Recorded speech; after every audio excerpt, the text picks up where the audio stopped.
Presiden Prabowo Subianto menghadiri peringatan hari lahir Harlah ke-102 Nadlatul Ulama yang digelar di Istora Senayan, Jakarta.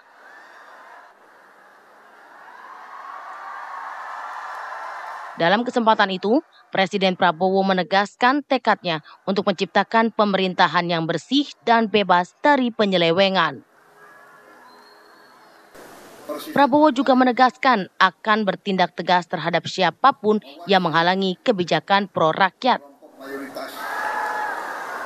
Prabowo juga mengaku telah berkali-kali memperingatkan jajarannya untuk mengikuti arahan demi kesejahteraan rakyat. Presiden tidak akan segan menindak siapapun yang bandel atau tidak patuh. Tim TV One mengabarkan.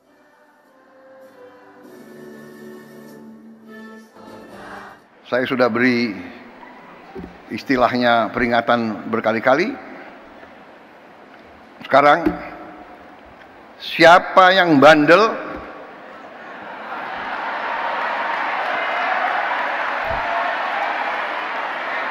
siapa yang dablek, siapa yang tidak mau ikut dengan aliran besar ini, dengan tuntutan rakyat, pemerintah yang bersih, siapa yang tidak patuh, saya akan tindak.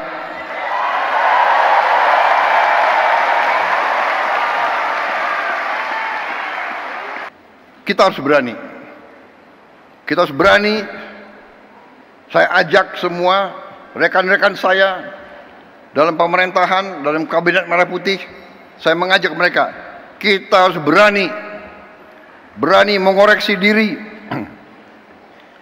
berani membangun suatu pemerintahan ke depan yang bersih, pemerintah yang bebas dari penyelewengan dan dari korupsi.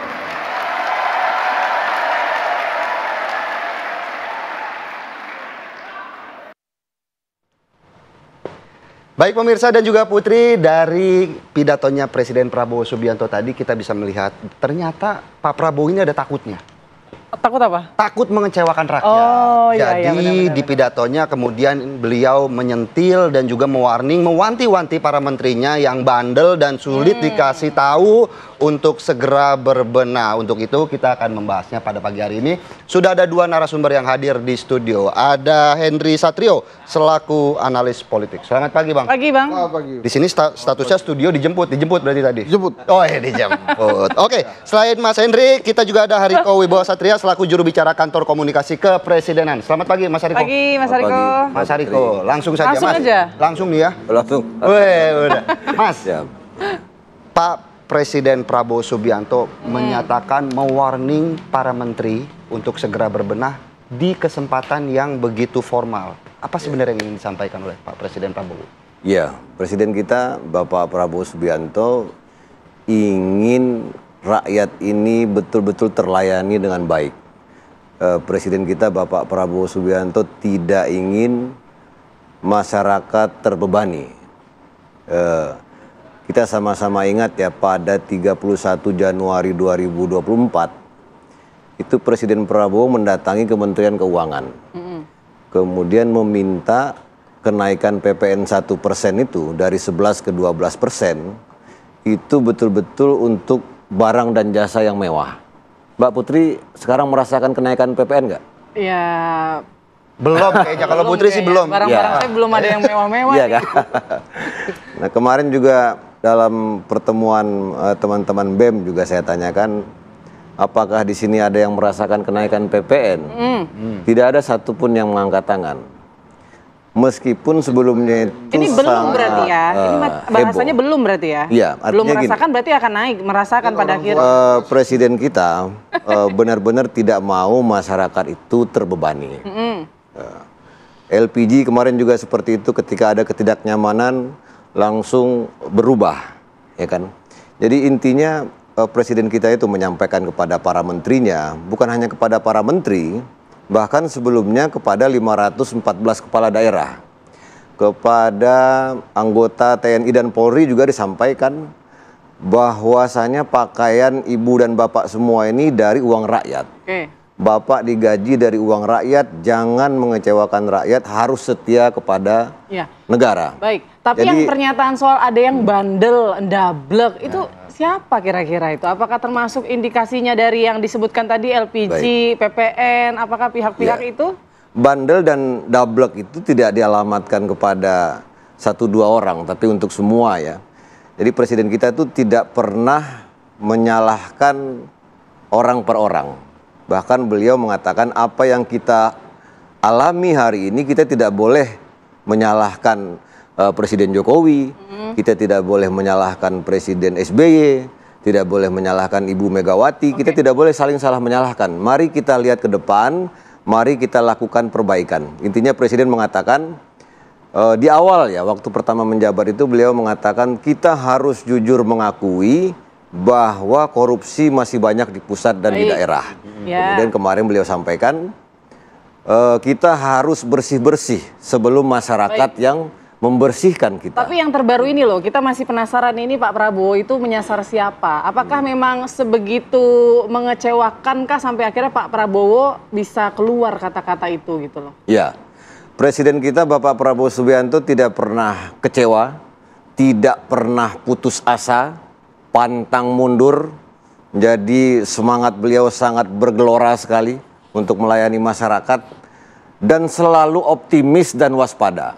Jadi kalau kita bicara kecewa, banyak sekali sebetulnya yang harusnya sebagai kita ini seperti yang belum berpengalaman seperti beliau, banyak yang beliau kecewakan, sering dikhianati, kemudian sering ditipu. Tapi Presiden sekali lagi tidak pernah kecewa. Jadi jangan pernah kita jatuh, kita harus optimis. Dan beliau sudah memberikan apresiasi kepada seluruh anggota Kabinet Merah Putih. Karena begini Mbak Putri sama Mas Philip, selama lebih kurang 100 hari ini, ini kita sudah menghitung 5 tahun itu setara dengan 90 menit permainan sepak bola. Jadi kalau 100 hari itu setara dengan 5 menit. Nah, di 5 menit pertama ini sudah banyak sekali yang dilakukan. Tadi kami sudah sampaikan, meskipun tahun 2021 diamanatkan oleh undang-undang untuk menaikkan PPN, tapi Pak Prabowo ini orang yang sangat mengerti berorganisasi, beliau tetap menjalankan undang-undang, tetapi tidak membebani masyarakat. Dan yang terakhir kita lihat kemarin, harga gabah kering sekarang itu 6.500, kemudian pupuk sekarang semakin terjangkau. Jangkau begitu, baik Mas Hariko. Bang Ensa, ini baru 5 menit pertandingan. Apakah memang kata-kata bandel, kata-kata sulit diatur, itu memang wajah dari Kabinet Merah Putih menurut pandangan Bang Ensa seperti apa? Kalau dari hasil survei Kedai Kopi memang perilaku buruk pembantu presiden ini menyumbang faktor tertinggi dari ketidakpuasan masyarakat ya. Jadi memang masyarakat juga menyaksikan itu dan menganalisa serta memiliki penilaian tersendiri terhadap pembantu-pembantu presiden. Kan case-nya banyak ya. Dari insiden ST, RI 36, kemudian ada yang di demo sama ASN-nya, ada case pagar laut, terus kemudian yang paling terakhir kan LPG 3 kg, dan banyak lagi masalah-masalah yang lain. Dan dengan banyaknya pembantu presiden yang lebih dari 100-an itu, pasti masyarakat akan lebih mudah mengevaluasi dibandingkan dengan jumlah yang sedikit. Karena dengan jumlah yang banyak itu kan bertebaran di mana-mana. Sehingga masyarakat enak aja, ya ini pembantu presiden nih, ini pembantu presiden nih. Yang penting waktu itu dipanggil ke Hambalang pembantu presiden gitu. Padahal kan ada yang menteri, ada yang utusan khusus, ada yang wakil menteri, tapi tetap aja penilaiannya kan begitu. Nah, kemudian respon Pak Prabowo setelah hasil survei itu keluar dan kemudian menyatakan bahwa ya itu apa, jangan sampai ada yang nggak seirama, jangan sampai ada yang nggak sejalan, itu sih menurut saya wajar ya. Terutama kata-kata, saya tidak ingat pas kata-katanya, tapi kurang lebih beginilah. 100 hari ini kita tenang lah, friendly lah. Nah ini setelah ini kita akan ngegas nih. Nah itu kan disampaikan juga oleh Pak Prabowo. Jadi namanya beliau juga meraba-raba dan menilai juga 100 hari kabinetnya ini ngapain aja. Dan banyak sekali kan kegiatan Pak Prabowo juga 1/4 dari 100 harinya ini ada di luar negeri. Nah itu juga untuk kepentingan rakyat harusnya sih, terutama untuk membiayai program flagshipnya Pak Prabowo ya. Jadi kalau kemudian tadi kasus-kasus yang terlihat di masyarakat, bukan berarti kasus yang tidak terlihat di masyarakat juga tidak dievaluasi. Mungkin juga tentang ekonomi ya, hal-hal yang ada kaitannya dengan keuangan negara. Karena kan Presiden sekarang programnya spending semua. Sementara program-program yang menarik revenue kayak Danantara kemarin sudah tanda tangan.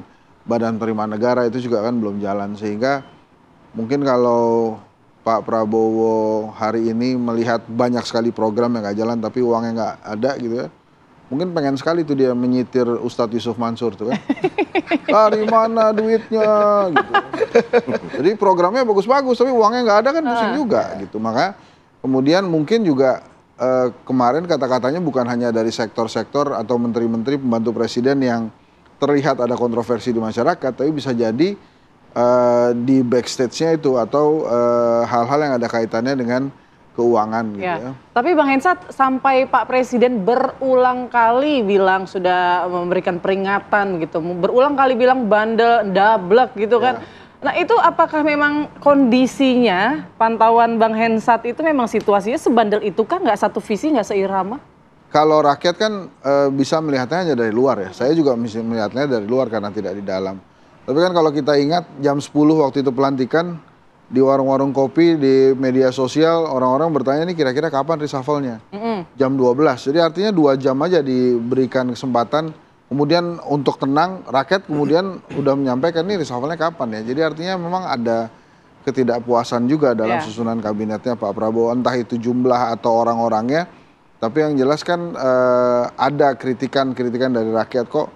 Kalau tadi ngomongin sepak bola kok timnya isinya itu gitu. Tapi kan baru 5 menit pertandingan, apakah hal yang wajar bahwa kemudian seorang pemain-pemain itu kalau dalam sepak bola diganti begitu Mas Hensat? Jawabnya ntar, sesaat lagi.